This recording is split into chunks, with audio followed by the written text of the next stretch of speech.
and welcome to Long Live the Queen, where we talk about the women who made history, and by we, I mean the royal we because it's just me.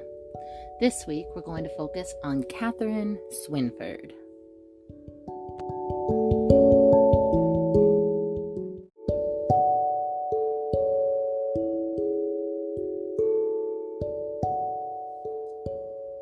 Katherine Swynford was born in 1349, or 1350? Question mark? We don't know really. She was female and not noble. Nobody wrote it down. Same old story. She was the daughter of a knight who came over from Hainault with Queen Philippa, the near-perfect queen from episode 2. Who was her mother? We don't know. We have no idea. None. All we know is Katherine was in England with her sisters and her father. When her father was sent to work in Germany in another household, Katherine and her sisters were left with Queen Philippa. Not exactly as royal wards. They weren't noble children. They likely would have worked, but they grew up at court. When Katherine was about 8, her older sister Philippa went to work as a lady's maid, and that is where little Philippa met her future husband Geoffrey Chaucer, a 12-year-old page boy at the time, not yet the famous poet, but he'll get there. In 1359, Queen Philippa's son John of Gaunt married Blanche of Lancaster, a wealthy heiress. Not long after the marriage, Katherine was sent to work as Blanche's lady-in-waiting. Katherine wasn't from a noble family. Her father was a knight, and she grew up at court, but she was very much a child with a job.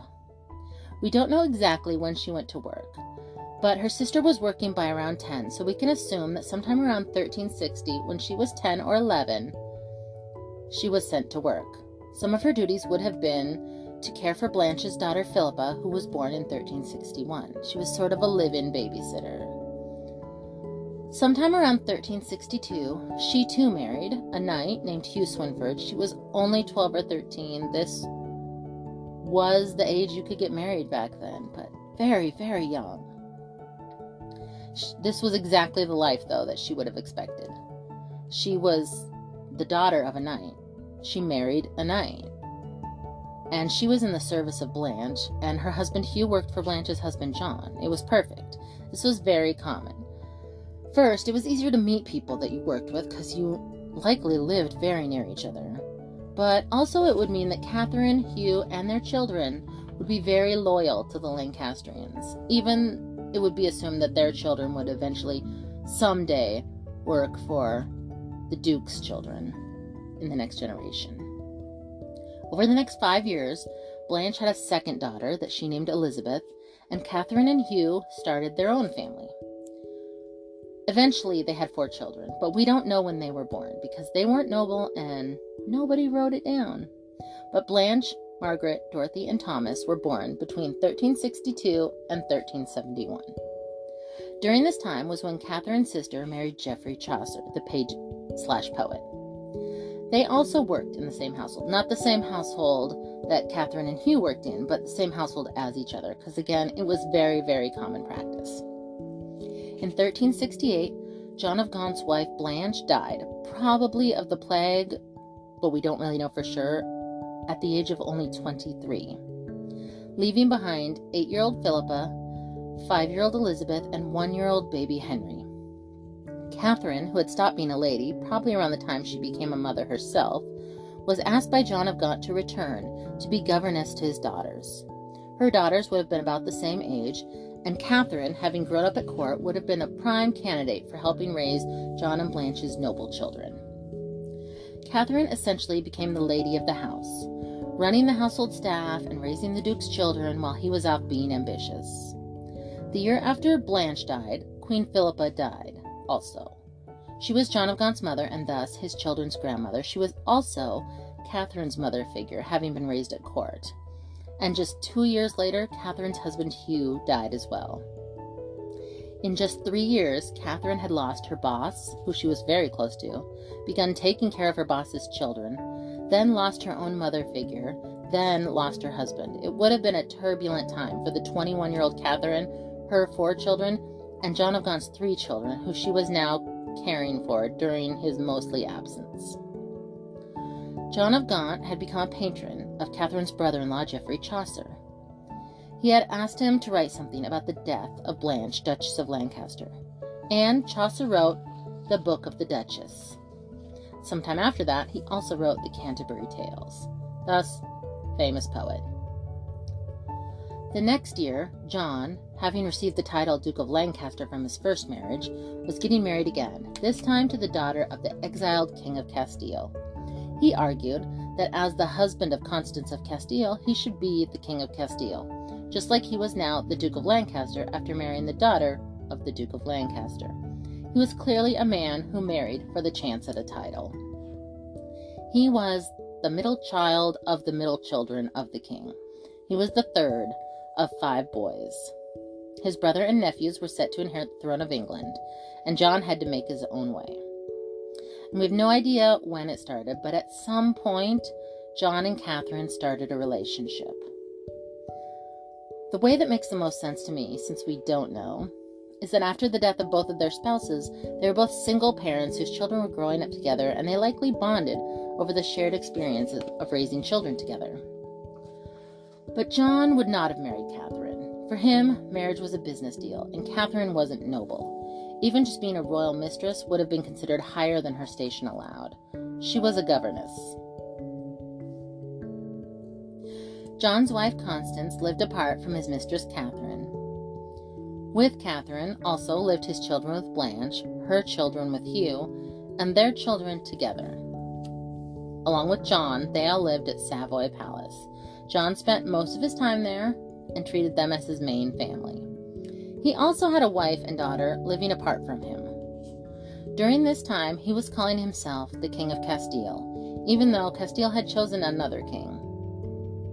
He kind of ran an exiled Castilian court. Anyone who had been exiled from Castile because they had supported Pedro or hadn't supported Henry came and treated John as their king. The English nobles were required to call him my Lord of Spain, and he signed things Yo el Rey, or in English, I the King. John and Katherine, who had a baby they named John, the same year that John and Constance had a baby that they named Katherine, can all get very confusing. With 2 Catherines, 2 Johns, and a Constance, baby Katherine was clearly just part of his extended business marriage. Baby John would have either been from a love match or at the very least a lust match. John had nothing else to gain by having illegitimate children with his children's governess. In the following 4 years, John had 2 more sons with Katherine, who was now raising John's 3 children with Blanche, her 4 children with Hugh, and their 3 sons together, John, Henry, and Thomas. That was when John's father, King Edward III, died, making his 10-year-old nephew king. The king is dead, long live the king. Edward III's first 2 sons, the Black Prince and Lionel, had both died, but they had left behind 1 child each. Edward's son, Richard, the new king, and Lionel's daughter, Philippa. John had been taking on royal duties for the last few years as his father aged and his brother was sick, and his nephew was still very young. And when his father died in 1377, he was effectively the king, in everything but title. But as we discussed before, title was all that really mattered to John. This is why I think it's feasible that he was the one who poisoned his brother. He was the closest to the throne that he had ever been in his entire life, with only his 10-year-old nephew and a 22-year-old niece standing between him and the throne.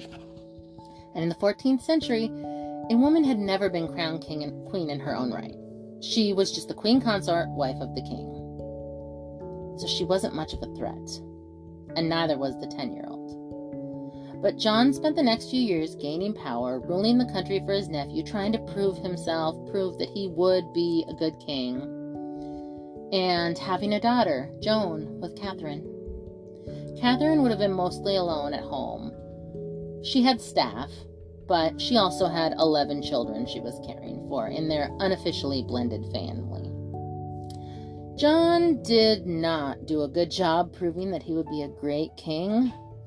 The peasants didn't like him. He had started a poll tax for the first time in English history, meaning that each person had to pay a tax as a citizen. Like, you're here, you pay tax. That's how we're going to take this poll.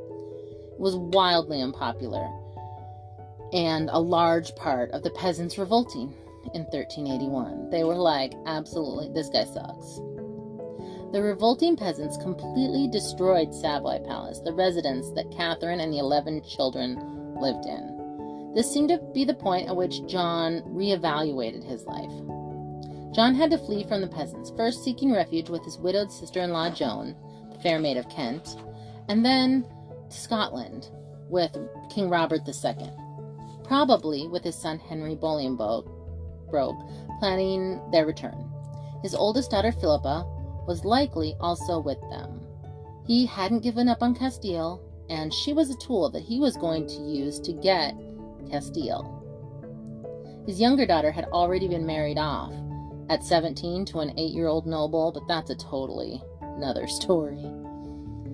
Catherine and her 8 children were with her, her oldest being 18. Some of the older 4 may have started their own lives, so all 8 children might not have been home with her.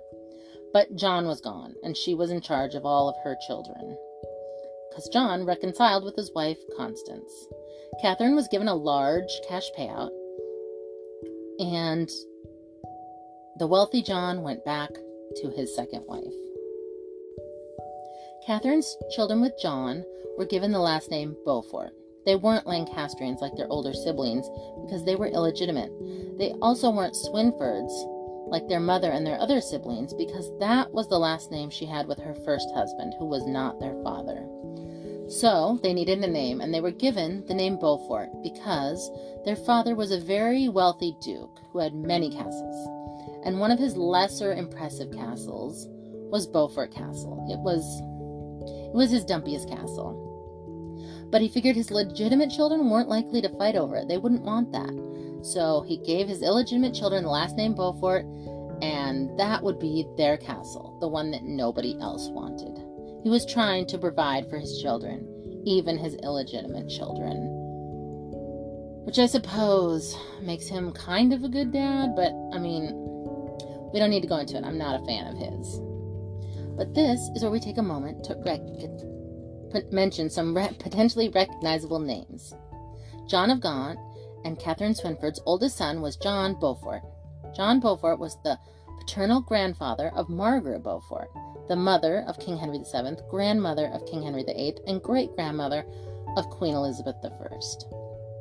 If you've ever watched Showtime's The Tudors, the Duke of Buckingham said that Henry VII was only king because he was descended from a bastard on his mother's side. John Beaufort is the bastard that he was talking about. Catherine seemed to be okay with the new arrangement. Her children were taken care of with a larger inheritance than illegitimate children of that time could expect. And Catherine herself got a large cash payout and was likely safer away from John, who was hugely unpopular after the peasants' revolts. 5 years later, John married his oldest daughter with Blanche to the King of Portugal, in trade for an army to invade Castile and depose the other king. He still called himself the King of Castile, Yo el Rey himself. This was not successful. John ended up making a deal with the other Castilian king to marry off the king's son to John's daughter with Constance, Catherine, future Queen of Castile. He was still not the king, but his daughter would be the Queen of Castile, and that was something. But John was starting to run out of legitimate children to use as tools, and still the official king of exactly nothing. Catherine had a rough time during this period. She was the publicly discarded mistress of the unpopular John of Gaunt. This remained her position until in 1387, when Catherine was about 37, the 20-year-old King Richard II paid her a visit. He had always been fond of her, and he set the example, and people started being nice to her. They had to, because she very clearly held the king's favor. This visit by the king happened around the same time as John's failed conquest of Castile. John, now with no hope left to be King of Castile, also had no use left for his second wife, Constance. With Catherine back in good standing with the king, John returned to her, and their relationship continued. In 1388, John's younger brother Thomas and his son, Henry Bolingbroke, along with others, tried to depose King Richard. They had some success in the beginning, but eventually they failed. King Richard was married, but still had no children. So he named a successor, implying, maybe, that he might have no plans to have children, or maybe just to give England the security that it so desperately needed. Since Richard's cousin, Henry, and his uncle Thomas had tried to depose him. As his successor, Richard named Edmund Mortimer, the husband of his cousin Philippa Plantagenet, the great-grandson of the Roger Mortimer, the one from episode 1, the boyfriend of Queen Isabella of France. Richard's cousin Philippa was next in line as Lionel's daughter, but unlikely to have the support as a woman to be ruler. But with her husband, a Mortimer, they were likely to be seen as another Isabella and Roger. Also, who else would he pick? Only men could claim the throne. So currently, the only options other than that would be the 50-year-old John of Gaunt, the king's uncle, whose only legitimate son had caused some problems, or the king's other uncle Thomas, who also had caused some problems. Philippa Plantagenet and her husband Edmund Mortimer were really the only option the 20-year-old King Richard had in lieu of his own legitimate children. This confusing naming of heirs is the first few seeds of the English Civil War, the War of the Roses. Everyone with a claim to the throne comes back to this part of history when nobody was really sure who was going to be in charge next. John, Duke of Lancaster, at this point, seemed to have given up on his goal to be a king. He just was not, it wasn't happening, and he was getting older. He seemed to have stayed loyal to King Richard during this time. Like, if you can't be king, at least be the king's favorite uncle. King Richard II, probably trying to keep his uncle on his side, made John Duke of Aquitaine. He ruled it from afar in England for a while, but he had trouble keeping control as he wasn't actually there to do anything. He was writing letters and things, but he was not there to run the Duchy of Aquitaine. John's second wife, Constance, died in 1394. John had been living with Catherine for some time now, and when he became single for the second time, it left him free to marry Catherine 2 years later.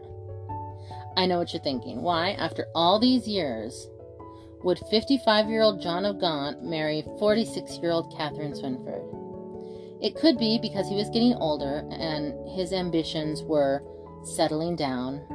But the more likely reason to me is that by marrying Catherine, he was also able to make their children together retroactively legitimate. Those now legitimate children became noble and ended up founding the Tudor family nearly 100 years later. This is what people couldn't agree about. Were the Tudors legitimate or were they illegitimate? It all depends on if you think John of Gaunt could retroactively make his children legitimate decades after their birth. The other factor was that the Beaufort children had to agree that none of them or their descendants would ever have claimed the throne. That was the deal when they became legitimate. But a lot of stuff goes down between now and 100 years from now that puts that into question, and nobody really knows if the Tudors should have been on the throne. 3 years after marrying John of Gaunt, he died of natural causes at the age of 58.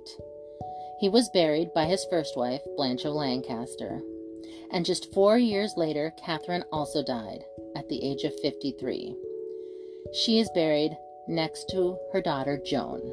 And the epitaph says, "Here lies Lady Catherine, Duchess of Lancaster, wife of the very noble and very gracious Prince John, Duke of Lancaster, son of the very noble King Edward III, who died the 10th of May in the year of grace 1403, whose soul God will have mercy and pity. Amen. And that is where we will leave it for this week. What did you think of Katherine Swynford? She was able to rise from being the daughter of a knight to the Duchess of Lancaster, and her children were recognized as noble. Being a mistress wasn't a great look, but I put that more on John of Gaunt and his self-imposed need for business marriages. Katherine strikes me as a very loyal woman who was also capable of being independent when required. You can email me at longlivethequeenpodcast@gmail.com or find me on Facebook or Instagram at longlivethequeenpodcast. Do you think John of Gaunt poisoned his brother, the Black Prince? I go back and forth. I just don't know. But his ambition was strong. He so badly wanted to be the king of somewhere. I think it's a strong possibility. Long live to all the modern day queens out there. And until next week,